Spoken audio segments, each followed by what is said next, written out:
આખરે અનેક કલાકો બાદ ડૉક્ટર દર્શનાબેન દેશમુખના ધરણા પૂર્ણ થયા છે.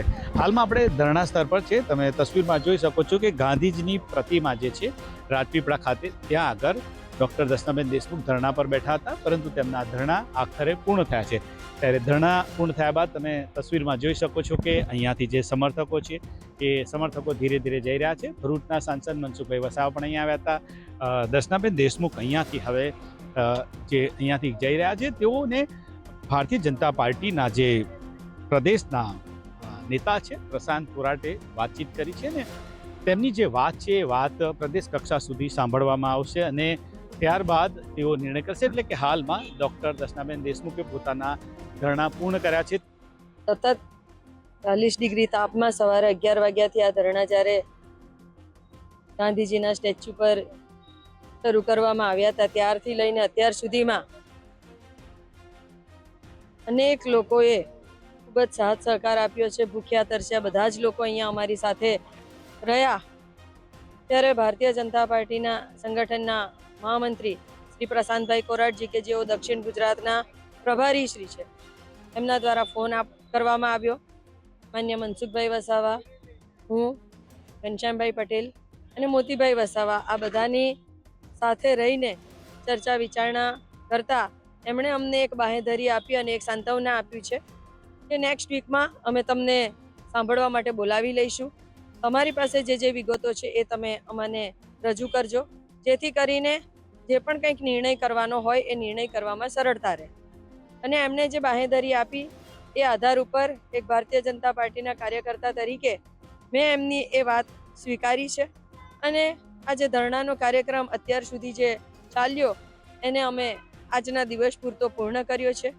હવે જ્યારે નેક્સ્ટ વીકમાં અમને સમય અને તારીખ આપશે અને અમને ત્યાં મળવા માટે બોલાવશે, ત્યારે અમારી જે રજૂઆતો છે, જે સાબિતીઓ છે, જેના દ્વારા આ જિલ્લાના પ્રમુખ દ્વારા અનેક કાર્યકર્તાઓ હેરાન પરેશાન થયા છે, અનેક કાર્યકર્તાઓને તેમનું અપમાન કરવામાં પણ આવ્યું છે. ખાલી ધારાસભ્ય તરીકે મારું જ અપમાન નથી થયું, પરંતુ અનેક એવા કાર્યકર્તાઓ છે કે જેમણે પોતાના જીવનનું યોગદાન આપી દીધું છે. એવા કાર્યકર્તાઓનું પણ અહીંયા એમનું અપમાન કરવામાં આવે છે. ત્યારે આ બધા જ અમારી પાસે જે સાબિતીઓ છે એ સાબિતીઓ લઈને અમે પ્રદેશમાં જઈશું અને પ્રદેશની સમક્ષ આખો ચિતાર અમે રજૂ કરીશું.